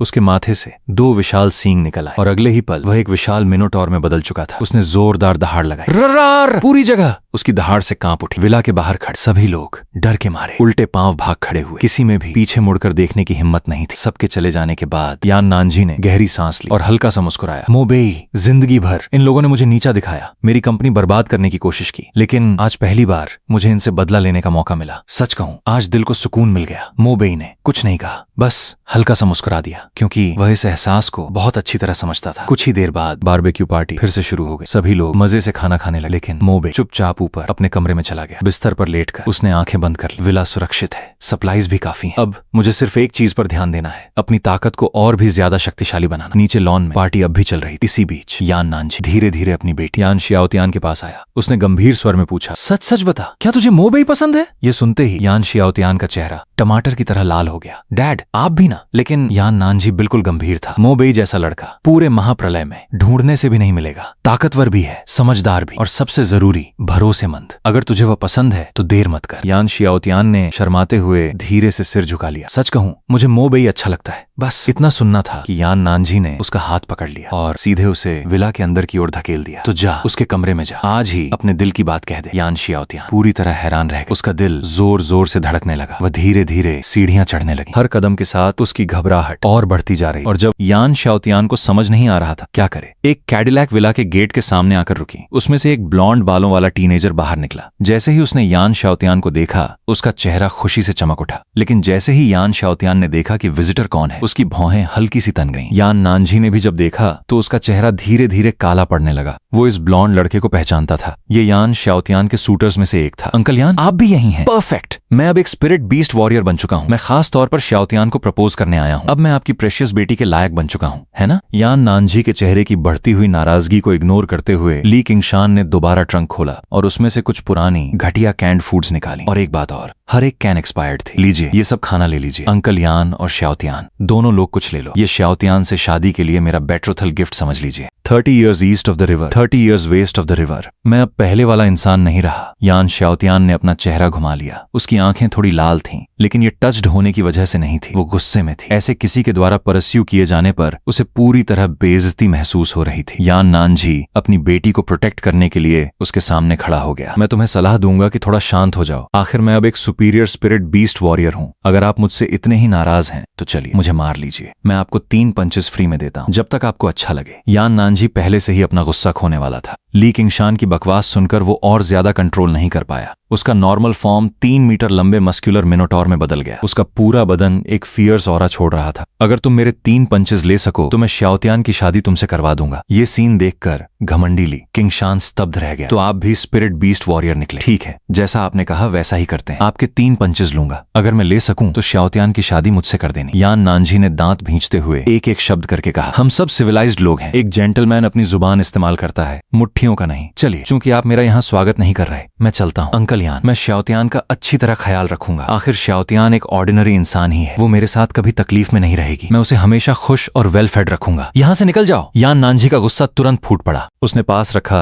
बारबेक्यू ग्रिल उठाया और सीधा कैडिलैक की तरफ फेंका। एक जोर की आवाज गूंजी। कैडिलैक तुरंत बैडली डेंट हो गई। ये देखकर ली किंगशान के दिमाग में एक सोच कौंधा। उसने अपने एक्सपायर्ड कैंस उठाए और घबरा कर भाग खड़ा हुआ। जाते जाते भी पीछे मुड़कर देखता रहा। यान नानजी को अफसोस था कि उसके पास पंख नहीं थे, वरना वो उड़कर उस लड़के को फाड़ डालता। ली किंगशान को जाते हुए देखकर यान नानजी वापस अपने नॉर्मल साइज में आ गया। उसने यान शियाओतियान की तरफ देखा और सीरियसली बोला, शियाओतियान, तुम्हें मोबेई वाली बात पर 2 बार सोचना चाहिए। बेहतर होगा जल्दी कदम उठा लो। यान शियाओतियान को इस बात से कोई इख्तिलाफ नहीं था। उसने बस नर्वस होकर धीरे से सिर हिलाया। डैड, कहते हैं स्पिरिट बीस्ट वॉरियर्स की फिजिक नॉर्मल इंसानों से काफी बेहतर होती है। वो बात सब जगह लागू होती है। मोबेई इतना स्ट्रांग और पावरफुल है, पता नहीं मैं हैंडल कर पाऊंगी या नहीं। लेकिन जल्द ही यान शियाओतियान ने अपना सिर झटका अपना दिमाग साफ करने के लिए। वो यान शियाओतियान है जिसे कैंपस की अलूफ ब्यूटी कहा जाता है। आखिर मैं क्या सोच रही हूँ? विला की रीइंफोर्समेंट पूरी तरह कंप्लीट हो चुकी थी। अब विला का हर कॉर्नर अंडरग्राउंड फाउंडेशन समेत एडमेंटियम में रैप्ड था। अगर एक मिसाइल भी हिट करे तब भी वो विला की डिफेंस को तोड़ नहीं पाएगा। चाहे स्पिरिट बीस्ट वॉरियर्स भी सीज कर दें, विला पूरी तरह इंटैक्ट रहेगा। मोबेई ने यान फादर डॉटर को बुलाया और कहा, अब हमें अपनी स्ट्रेंथ जल्दी लेवल अप करनी है। सबसे अच्छा तरीका है बाहर के लोगों को उन म्यूटेटेड मैजिकल बीस्ट्स को हंट करने भेजो ताकि उनके क्रिस्टल कोर्स मिल सकें। इसके अलावा मुझे अगली फॉरबिडन एरिया एक्सप्लोरेशन के लिए भी बहुत सारे क्रिस्टल कोर्स एब्जॉर्ब करने हैं। तुम लोग वो सप्लाईज लेकर उन लोगों से ट्रेड करो। अपोकैलिप्स में स्ट्रेंथ ही सिर्फ एक चीज है जो मैटर करती है। ये सुनकर सुनकर यान फादर डॉटर ने मो बेई के इंस्ट्रक्शंस के हिसाब से खबर फैला दी। जल्द ही ये एक बहुत बड़ा सेंसेशन बन गई। आखिर अपोकैलिप्स में खाना मिलना किसी भी चीज से ज्यादा इंपॉर्टेंट है। यान शाओतियान इन दिनों कुछ प्रीऑक्यूपाइड लग रही थी। उसे अपने फादर की एडवाइस याद आ रही थी। मो बेई एक्सीलेंट है, वो एक्सट्रीमली पावरफुल है और ऊपर से वो सुपर हैंडसम भी है। इस डार्क और कैओटिक एरा में ऐसा इंसान एक शाइनिंग जेम ही होता है। अगर मो बेई चाहे तो उसके पास एक पूरा हरम होना सिर्फ टाइम की बात है। नहीं, मुझे जल्द से जल्द कदम उठाना होगा और हमारे बीच चीजें डेफिनेट करनी होंगी। लेकिन उसने हमेशा बाहर दुनिया के सामने एक अलूफ कैंपस बेल की इमेज मेंटेन की थी। चाहे वो कोल्ड फेस रखे, उसके आसपास सूटर्स की कमी कभी नहीं रही। अब खुद से मो बेई को कन्फेस करना या रिलेशनशिप लॉक करने के लिए पहला कदम उठाना उसे वाकई समझ नहीं आ रहा था। क्या करे? जब यान शाओतियान इन वाइल्ड थॉट्स में खोई हुई थी, तभी विला के बाहर कई गाड़ियां आकर रुकी। कुछ लोग उन गाड़ियों से उतरे, कंधों पर स्नेकस्किन बैग्स लिए हुए जो म्यूटेटेड बीस्ट्स के क्रिस्टल्स से भरे थे। मो बेई सिक्योरिटी कैमरास से ये सब पहले ही देख चुका था। उसने तुरंत दरवाजा खोला और बाहर निकल आया। मो बेई को देखते ही ये लोग पूरी तरह वेल बिहेव्ड बन गए। ये बंदा एकदम रूथलेस टफ गाय है। हमें गलत मत समझिए, हम कोई हार्म नहीं लाए। हम यहाँ सप्लाईज एक्सचेंज करने आए हैं। ये सब क्रिस्टल्स हैं जो हमने म्यूटेटेड बीस्ट्स हंट करके निकाले हैं। मो बेई कुछ ना बोलते देख उन लोगों ने जल्दी से स्नेकस्किन बैग्स में रखे क्रिस्टल्स की तरफ इशारा करते हुए एक्सप्लेन किया। मो बेई ने एक क्विक ग्लैंस डाली। इन बैग्स में टोटल कम से कम दर्जन क्रिस्टल्स थे। फिर उसने नजर हटा ली। मो बेई ने किसी को भेजा सप्लाईज एक्सचेंज के लिए लेने और क्रिस्टल्स वापस विला में ले गया। विला में वापस आकर मो बेई ने यान शाओतियान और उसके फादर को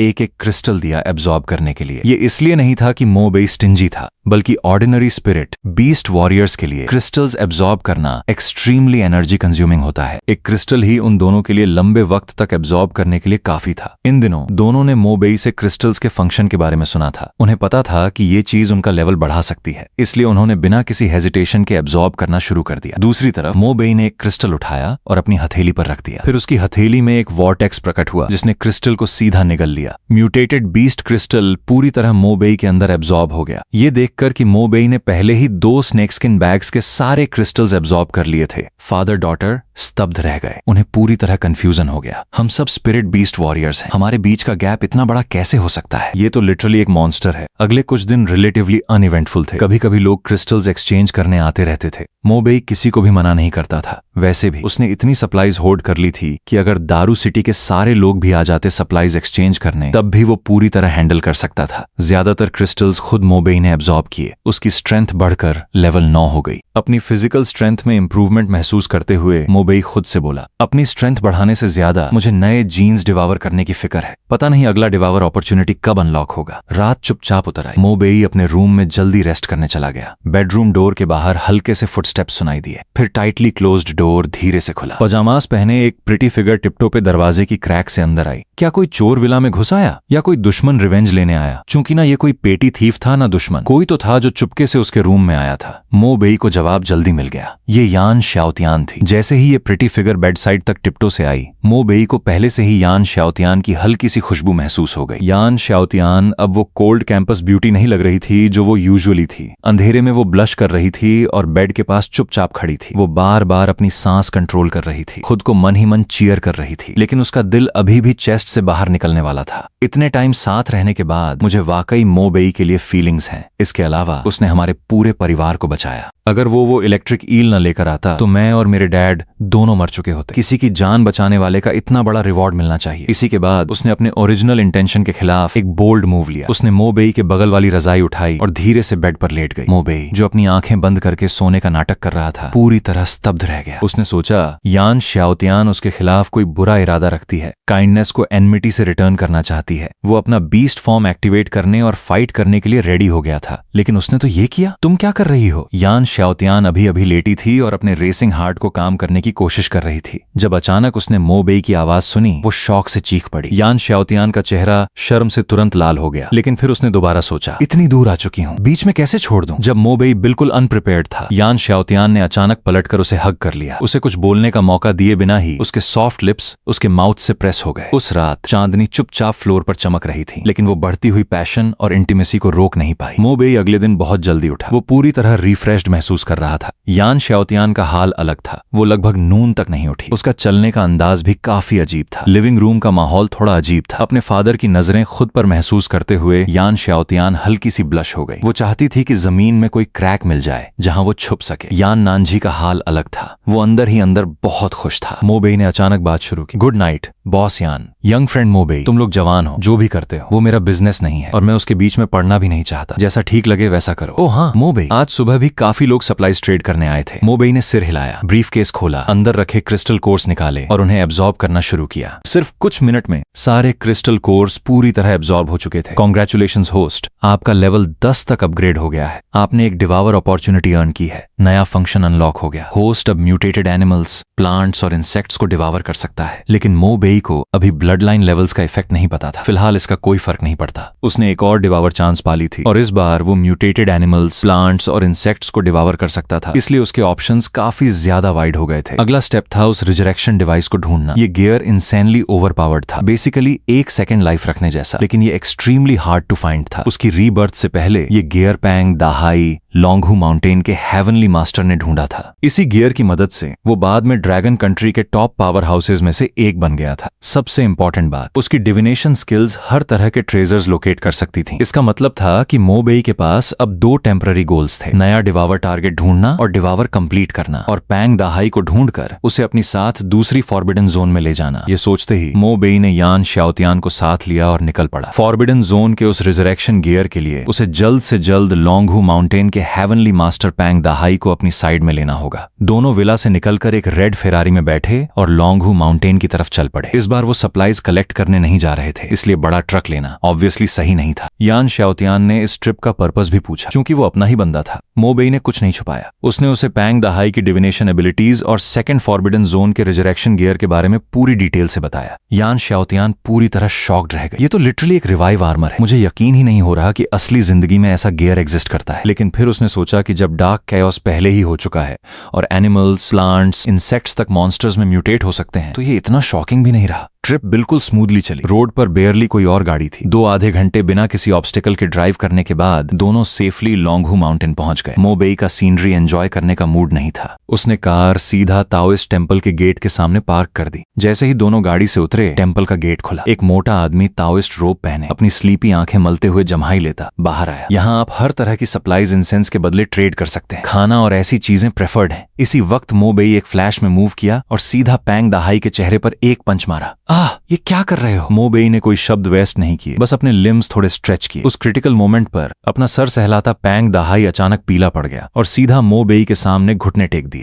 प्लीज मेरी जान बख्श दो। मुझे पता है मैं गलत था। मैं तुम्हें जो चाहिए वो दे दूंगा, बस मुझे मारना बंद करो। यान शाओतियान अपनी बड़ी आंखें झपकाते पूरी तरह कंफ्यूज्ड खड़ी थी। इन दोनों को स्तब्ध देखकर पैंग दाहाई ने अपनी आंखें घुमाई और तुरंत टेम्पल के अंदर भाग गया। ये पागल एक ऑनेस्ट बंदे को बुली कर रहा है। लॉन्गहू माउंटेन के सारे पास्ट हेवनली मास्टर्स ने अपना बॉडी स्ट्रेंथन करने के लिए कल्टीवेशन टेक्निक्स प्रैक्टिस की थी, लेकिन ये टेक्निक्स स्पिरिट बीस्ट वॉरियर्स की स्ट्रॉन्ग नेचुरल फिजिक के सामने कुछ नहीं थी। लॉन्गहू माउंटेन हेवनली मास्टर्स जिस चीज में सबसे बेस्ट होते हैं वो है तिलिस्मान आर्ट्स, लेकिन अभी अभी उठने की वजह से उसने सिर्फ एक थिन लंबी रोप पहनी थी। कोई तिलिस्मान साथ नहीं लिए थे। रुको, जब तक मैं अपने तिलिस्मान लेकर आता हूं मैं तुम्हें इतना मारूंगा कि तुम फेवर मांगोगे। लेकिन अगले ही सेकंड उसके चेहरे की स्माइल पूरी तरह फ्रीज हो गई। उसने देखा कि मोबेई ने तिलिस्मान के स्टैक की तरफ एक नजर डाली और उसकी पीठ से एक फेदर निकला जो सीधा इन हाई लेवल तिलिस्मानों के स्टैक के थ्रू निकल गया जो पास्ट हेवनली मास्टर्स ने छोड़े थे। मास्टर, अगर मैं कहूं कि मैं पहले जोक कर रहा था, क्या आप यकीन करेंगे? मोबेई ने कुछ नहीं कहा, बस पंचेस मारता रहा। जब तक वह कंफर्म नहीं कर लेता कि पैंग दाहाई रिलायबल है, उसे तब तक मारना होगा जब तक वह पूरी तरह कन्विंस्ड न हो जाए। ये पिटाई पूरे आधे घंटे तक चली। पैंग दाहाई चिल्लाते चिल्लाते अपनी आवाज पूरी तरह खोकर बैठ गया। उसका पूरा बदन पिटाई से नम हो गया था। उसे धीरे धीरे दर्द महसूस होना भी बंद हो गया था। क्या हम लड़ना बंद करके प्रॉपरली बात कर सकते हैं? सेकंड फॉरबिडन एरिया खुलने वाला है। मुझे तुम्हारी डिविनेशन स्किल्स चाहिए मेरे साथ काम करने के लिए। मैं तुम्हें सप्लाईज से कंपनसेट करूंगा। जैसे ही मोबेई ने बात खत्म की, यान शाओतियान को तुरंत आइडिया आ गया। वह ताओइस्ट टेम्पल से बाहर निकली और फेरारी से कई बड़े बॉक्स अंदर ले आई। तुम्हें पहले ही बता देना चाहिए था कि तुम मेरे साथ काम करना चाहते हो। यार, इतनी सारी सप्लाईज ऑफर करने पर मैं तुरंत यस बोलता। अब जब मोबेई कई बड़े बॉक्स सप्लाईज ट्रेड करने के लिए रेडी था, पैंग दाहाई के पास ना कहने की कोई वजह नहीं थी। ये टर्म्स हैं जो मैं ऑफर कर सकता हूँ। बेहतर होगा तुम कोऑपरेट करने को राजी हो जाओ। अगर नहीं हुए तो मैं तुम्हें तब तक मारूंगा जब तक तुम राजी ना हो जाओ। पैंग दाहाई का मुंह तुरंत ट्विच हुआ और उसकी विजन एक सेकंड के लिए अंधेरी हो गई। इस बंदे के पास बहुत ज्यादा टेस्टोस्टेरॉन है। है, total super male syndrome case है। जरा सी डिसएग्रीमेंट पे लड़ना शुरू कर देता है। ठीक है, मैं राजी हूं, मैं तुम्हारे साथ काम करूंगा। मेरी डिविनेशन स्किल्स वाकई कुछ ट्रेजर्स की पोजीशंस लोकेट कर सकती हैं। मैं तुम्हारी मदद करूंगा, ठीक है? ये एक्सपेक्टेड से बहुत ज्यादा स्मूथली चला, लगता है उसका पहले फोर्स। फिर बात मेथड वाकई काम करता है। पैंग दाहाई ने जल्दी से अपना सामान पैक किया और फिर वो तीनों लोंगहू माउंटेन से निकल पड़े। 2 आधे घंटे बाद ग्रुप विला वापस पहुंच गया। फेरारी अभी अभी रुकी ही थी कि मो बेई अचानक बोला, सेकंड फॉरबिडन एरिया बहुत जल्द खुलने वाला है। इस पीरियड के दौरान हमारे साथ रहो। तुम्हें अभी कुछ करने की जरूरत नहीं, बस रेस्ट करो और अपनी एनर्जी बिल्डअप करो। फॉरबिडन एरिया खुलने का वेट करो। पैंग दाहाई ने डली से सिर हिलाया। पैंग दाहाई को सेटल करने के बाद मो बेई यान शाओतियान को लेकर यान नानझी से मिलने गया और रफली एक्सप्लेन किया कि उनके साइड पे क्या हुआ था। टाइम जल्दी गुजर गया और जल्द ही शाम हो गई। डिनर का वक्त भी जल्द आ गया। पैंग दाहाई, मो बेई और बाकी लोगों के साथ खाना खाने बैठा। मो बेई एक तरफ बैठा स्लोली और स्टेडली अपना खाना खा रहा था, लेकिन पैंग दाहाई एक टॉर्नेडो की तरह खा रहा था। मो बेई ने देखा कि उसने अपने चॉपस्टिक्स को बेयरली टच किया है और टेबल की डिशेस लगभग खत्म हो चुकी हैं। यान नानझी थोड़ा कंफ्यूज्ड था। भाई, क्या ये बंदा झूबाजी का रीइंकार्नेशन है? मो बेई का मुंह ट्विच हुआ। उसे अचानक सोचना शुरू हो गया कि क्या उसने ये अनसीरियस फैट गाय ढूंढा जो वाकई फ्यूचर में ड्रैगन कंट्री के टॉप पावर हाउसेज में से एक है। फिलहाल इसे छोड़ देते हैं। सेकंड फॉरबिडन एरिया में रिजरेक्शन ग्रेड इक्विपमेंट अभी मो बेई की टॉप प्रायोरिटी थी। इसके अलावा उसके पास अभी भी एक अनयूज्ड डिवावरिंग चांस थी। अब उसे सिर्फ ये सोचना था कि सेकंड फॉरबिडन एरिया खुलने से पहले करंट स्टेज का डिवावरिंग फिनिश कर ले।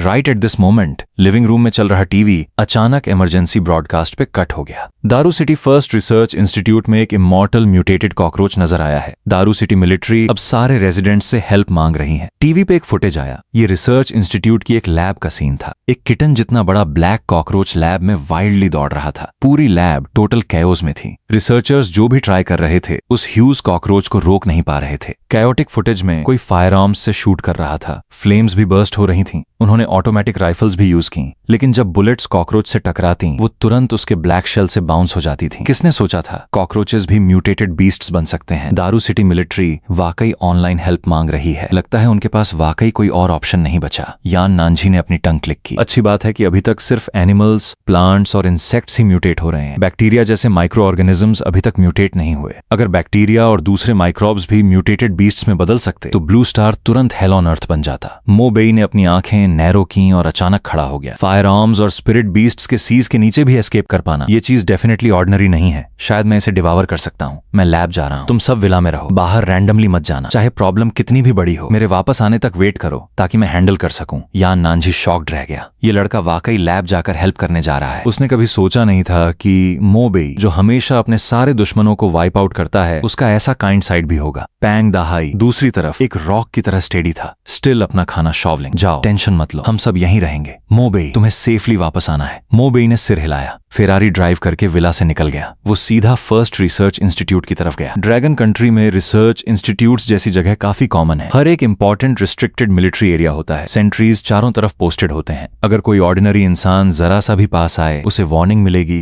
या पुलिस स्टेशन ले जाया जाएगा इंटेरोगेशन के लिए। लेकिन अब जब डार्क टर्मोइल शुरू हो चुका था, पुराने रूल्स बिल्कुल काम नहीं कर रहे थे। डायरेक्टर, कोई हमारी रिसर्च इंस्टीट्यूट की सपोर्ट करने आया है, मैं उसे यहाँ ले आया हूँ। स्टाफ मो बेई को एक ऑफिस में ले गया और एक्साइटेडली सामने वाली फिगर को कॉल किया। लेदर सोफे पर एक कर्वी वुमन बैठी थी। उसके ऊपर सिर्फ एक लैब व्हाइट कोट ड्रेप थी जो सिर्फ उसके फेयर लंबे लेग्स दिखा रही थी। वुमन न्यूज सुनकर काफी एक्साइटेड थी, लेकिन जब उसने देखा सिर्फ मो बेई आया है, वो तुरंत डिसअपॉइंटेड हो गई। सिर्फ एक इंसान आया?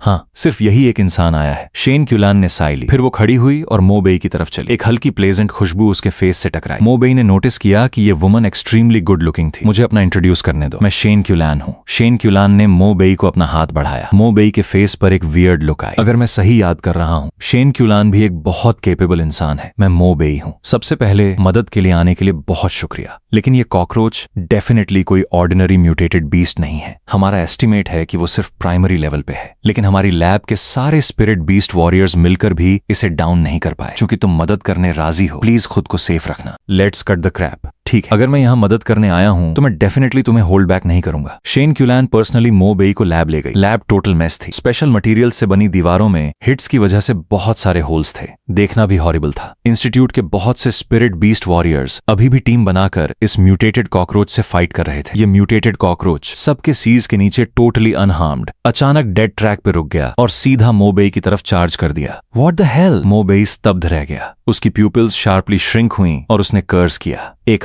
Half metre long giant cockroach super weird pose में तुम्हारे ऊपर लंच करे तो कोई भी फ्रीक आउट हो जाएगा, मो बेई ने सोचा। क्राउड ऑफ पीपल को छोड़ भी दो, ब्यूटीफुल डायरेक्टर शेन क्यूलान भी उसके बगल में खड़ी थी, फिर भी कॉकरोच ने सिर्फ उसी की तरफ चार्ज किया। मो बेई को समझ नहीं आया क्यों। शेन क्यूलान भी उसके बगल में रिएक्ट हुई, लेकिन वो स्पिरिट बीस्ट वॉरियर नहीं थी, इसलिए हेल्प नहीं कर सकती थी। कैओटिक सीन अचानक ईरी साइलेंस में फॉल हो गया। सब लोग एक साथ मो बेई की तरफ देखने लगे, सोचते हुए कि वो डन है। एक शॉर्ट मोमेंट के शॉक के बाद वो तुरंत अपना बीस्ट फॉर्म एंटर करने वाला था, लेकिन ठीक उस मोमेंट एक जॉ ड्रॉपिंग सीन हुआ। म्यूटेटेड कॉकरोच ने मो बेई पर अटैक नहीं किया, वो बस उसके सामने पाउंस हुआ, फिर जमीन पर प्रोस्ट्रेट हो गया। वो अपने मुंह से क्रंचिंग नॉइजेस करता रहा, लग रहा था जैसे वो मो बेई को सबमिट कर रहा हो। ये क्या हो रहा है? मो बेई ने अपना सर स्क्रैच किया। तुम मुझे सबमिट कर रहे हो? ये काकी काकी। म्यूटेटेड कॉकरोच ने एक लो ग्रोल निकाला, जैसे मो बेई को रिस्पॉन्ड कर रहा हो। चाहे वो ग्रोल का मतलब समझ नहीं पाया, मो बेई क्लियरली देख सकता था कि वो अपनी पोस्चर और भी लोअर कर रहा था, वो सबमिट कर रहा था। म्यूटेटेड कॉकरोच वाकई उसको सबमिट कर रहा था। ये यहाँ क्या हो रहा है? पूरी लैब के सब लोग, शेन, क्यूलैन और सारे रिसर्चर्स समेत पूरी तरह स्तब्ध रह गए। इस अनबिलीवेबल सीन ने उनके माइंड्स पूरी तरह ब्लो कर दिए। डायरेक्टर शेन, लगता है सब कुछ सॉल्व हो गया। मैं इस म्यूटेटेड कॉकरोच को पहले ले जाता हूँ। म्यूटेटेड बीस्ट्स सिर्फ ह्यूमंस को सबमिट ही नहीं करते, वो ह्यूमन स्पीच समझ भी सकते हैं। लैब से म्यूटेटेड कॉकरोच लेकर निकलने के बाद मो बेई को एक रैंडम सेक्लूडेड कॉर्नर मिला। तुम समझ सकते हो मैं क्या कह रहा हूँ? मो बेई ने पलटकर म्यूटेटेड कॉकरोच की तरफ देखा। म्यूटेटेड कॉकरोच ने एक लो ग्रोल निकाला और अपना फ्लैट हेड हल्का सा नॉड किया, जैसे रिस्पॉन्स दे रहा हो। चूंकि तुमने सबमिट कर दिया है, मैं अब तुम्हें डिवावर करने वाला हूँ। तुम्हें कोई प्रॉब्लम है? Crunch crunch. म्यूटेटेड कॉकरोच ने सीरीज ऑफ लो ग्रोल्स निकाले, फिर पलटकर भाग गया। उसके 8 लेग्स इतनी फास्ट मूव हुए कि आफ्टर इमेजेस छोड़ गए। लगता है चाहे उसने सबमिट किया था, उसके पास अपना खुद का कॉन्शियसनेस था, वो कोई अनफीलिंग पपेट नहीं था। मो बेई ने एक सॉफ्ट सिग छोड़ी, फिर उसकी पीठ से ब्लैक विंग्स फैल गई। वो तुरंत अपना बीस्ट फॉर्म एंटर कर गया। 2 lightning infused feathers high speed पे शूट हुए। वाइल्डली डैश कर रहा कॉकरोच एंटायरली इलेक्ट्रिक करंट से कवर हो गया। मो बेई ने इसे कोई माइंड नहीं दिया। उसने अपने विंग्स फ्लैप किए और उसके सामने फ्लाई किया। फिर उसने अपना सर म्यूटेटेड कॉकरोच की तरफ लोअर किया और उसका हेड एक ही गो में बाइट ऑफ कर लिया। क्रंच! कुछ मिनट्स बाद म्यूटेटेड कॉकरोच पूरी तरह मो बेई द्वारा डिवावर हो चुका था। कॉन्ग्रेचुलेशंस होस्ट, आपने म्यूटेटेड कॉकरोच को सक्सेसफुली डिवावर कर लिया है। Gene sequence extraction successful. आप लिंगजू वॉरियर में सक्सेसफुली इन्वॉल्व हो चुके हैं। आप अब एक powerful danger perception ability possess करते हैं, लिंगजू वॉरियर। ये नाम थोड़ा वियर्ड लगता है, लेकिन नाम से ज्यादा उसे नए जीन से मिलने वाली डेंजर परसेप्शन एबिलिटी की फिक्र थी। मो बेई के दिमाग में एक थॉट आई और अगले सेकंड 2 थिन लंबी कॉकरोच एंटीना उसके सर से पॉप आउट हो गई। ये तो ट्विन टेल वॉरियर नहीं है। मो बेई का मुंह ट्विच हुआ,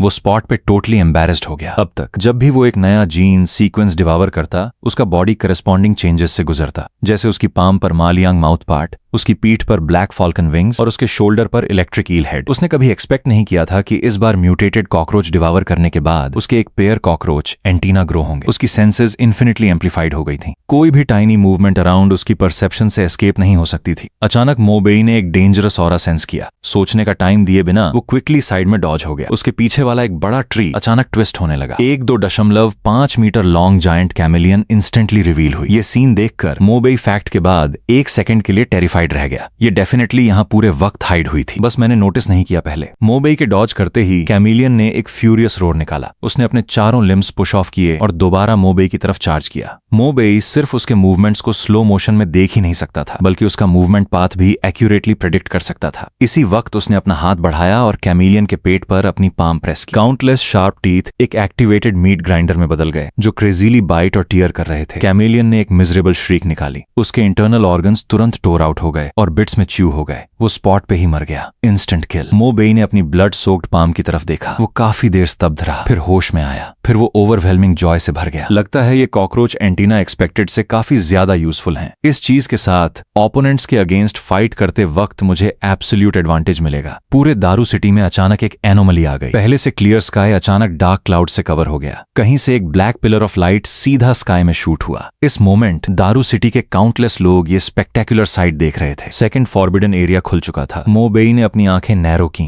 उसकी आंखें एक्साइटमेंट से स्पार्कल कर रही थीं। उसकी रीबर्थ से पहले वो सिर्फ एक ऑर्डिनरी इंसान था। वो सारे बेनिफिट्स सिर्फ वॉच ही कर सकता था, बिना कोई ले पाए। लेकिन अब वो ये सारे बेनिफिट्स खुद के लिए लेने वाला था। मो बेई विला जल्दी वापस गया। श्याओतियान, नानझी, फैटी है, मेरे साथ अभी आओ। एक ग्रेट अपॉर्चुनिटी आ चुकी है, हमें तुरंत वहां पहुंचना होगा। जब मो बेई और उसकी क्रू साइट पे पहुंचे, वहां पहले से ही एक लार्ज क्राउड गैदर हो चुका था। यहाँ पहले से ही इतने सारे लोग हैं? क्या ये सब स्पिरिट बीस्ट वॉरियर्स हैं? हाँ, ऐसे वक्त पे ऑर्डिनरी लोग यहाँ आने की हिम्मत नहीं करते। यहाँ प्रेजेंट हर एक इंसान स्पिरिट बीस्ट वॉरियर है, इसमें कोई डाउट नहीं है। आखिर अभी ऑर्डिनरी लोग तो कैजुअली बाहर जाने की हिम्मत भी नहीं करते, चाहे स्पिरिट बीस्ट वॉरियर्स भी हों। कोई भी रेकलेस मूव करने की हिम्मत नहीं कर रहा था। मो बेई ने काल्मली कहा, हम अंदर जाते ही बहुत सारे डेंजर्स फेस करेंगे, तुम सब अपना ख्याल अच्छी तरह रखना। मो बेई ने एक रिमाइंडर दी, फिर उसने श्याओतियान और बाकी लोगों की तरफ ग्लांस डाला और पहले वॉर्टेक्स में स्टेप किया। यान श्याओतियान फैटी है और बाकी लोगों ने लुक्स एक्सचेंज किए, फिर बाइट द बुलेट और अंदर चले गए। मो बेई और उसकी ग्रुप के वॉर्टेक्स में एंटर होने के बाद उनके सामने की दुनिया पूरी तरह चेंज हो गई। एक ब्लड मून अचानक और बिना वार्निंग के उनके सर के ऊपर स्काई में अपीयर हो गया। फैटी, अब टाइम है तुम्हारे लॉन्गहू माउंटेन हेवनली मास्टर अपने स्किल्स शो ऑफ करने का। हा हा हा, बस मुझे देखो, हमारा लॉन्गहू माउंटेन कभी किसी से डरा नहीं, टेंशन मत लो। फैटी है ने कॉन्फिडेंटली अपनी चेस्ट पैट की, फिर उसने अपनी पॉकेट से एक कंपास निकाला। उसने कंपास अपने लेफ्ट हैंड में होल्ड किया, राइट हैंड से एक स्पेल सील बनाया और कैलकुलेशंस शुरू की। एक मोमेंट बाद फैटी है ने अचानक एक डायरेक्शन में देखा। उस डायरेक्शन, इस फॉरबिडन एरिया का सबसे बड़ा अपॉर्चुनिटी उस डायरेक्शन में है। अगर हम इस रास्ते चलते रहें, हमें मिल जाएगा। मो बेई ने सिर हिलाया। As expected of a Longhu mountain heavenly master, तुम्हारे पास वाकई कुछ रियल स्किल्स हैं। वो एक ह्यूज ऑल्टर के सामने अपीयर हुए। ये ऑल्टर एक फुटबॉल फील्ड जितना बड़ा था। ऑल्टर के आसपास का फॉग एक इनविजिबल फोर्स से डिस्पेल हो चुका था। ऑल्टर के सेंटर में एक हाई प्लेटफॉर्म खड़ा था। प्लेटफॉर्म पर बहुत सारे डेलिकेट कॉम्प्लेक्स पैटर्न्स कार्व्ड थे जो एक फेंट ईरी वाइब दे रहे थे। हाई प्लेटफॉर्म के बिल्कुल ऊपर 6 क्रॉसेस रखे थे। हर क्रॉस पर एक सूट ऑफ आर्मर था। आर्मर ओवरऑल जेट ब्लैक था। उसकी सरफेस पे स्ट्रेंज पावर सर्ज कर रही थी। आर्मर के सेंटर में एक लाइट ब्लू जेम इनलेट था। जेम पे भी अननोन कॉम्प्लेक्स पैटर्न्स कार्व्ड थे। ये जगह है, यहाँ सबसे बड़ा अपॉर्चुनिटी ये सेट्स ऑफ आर्मर हैं जो क्रॉसेस पर हैं। रिजरेक्शन टियर इक्विपमेंट हमें वाकई मिल गया। बिना किसी हेजिटेशन के मो बेई ने अपनी पीठ के ब्लैक विंग्स फ्लैप किए और सीधा हाई प्लेटफॉर्म की तरफ फ्लाई किया। लेकिन ठीक इस मोमेंट एक सडन चेंज ऑकर हुआ। एक रोर ने साइलेंट नाइट स्काई को कट कर दिया। थिक फॉग से एक ह्यूज मॉन्स्टर ऑल्टर के सामने लैंड हुआ, मो बेई का पाथ ब्लॉक करते हुए। मॉन्स्टर का पूरा बॉडी फॉग में श्राउडेड था, लेकिन उसके बल्कि मसल्स वेगली दिख रहे थे। मॉन्स्टर के हाथ में एक ट्राइडेंट था जो ब्लू फ्लेम्स से बर्न हो रहा था। ये एक डार्क क्रीचर है। ये मॉन्स्टर जो हमारे सामने है भी एक डार्क क्रीचर है, लेकिन ऑर्डिनरी डार्क क्रीचर नहीं। ये एक एलीट टियर डार्क क्रीचर है और उसकी ऑरा से जज करके उसका लेवल पहले से इंटरमीडिएट तक पहुंच चुका है। मो बेई सेंस कर सकता था कि वो एक्चुअली एक लेवल 20 बीइंग था, जैसा उसने एक्सपेक्ट किया था। ये रिजरेक्शन आर्मर्स लेना इतना इजी नहीं होगा। यहाँ वाकई एक इतना पावरफुल डार्क क्रीचर गार्ड कर रहा है। लेकिन एक लेवल 20 डार्क क्रीचर के रास्ते ब्लॉक करने के साथ फैट सी ने अपनी पास्ट लाइफ में ये रिजरेक्शन आर्मर्स कैसे लिए थे? डार्क क्रीचर से मो बेई कैसे निपटेगा? जानने के लिए चैनल को सब्सक्राइब कर लो, वीडियो को लाइक करो और कमेंट में अपना गेस बताओ कि अगली फाइट कौन जीतेगा।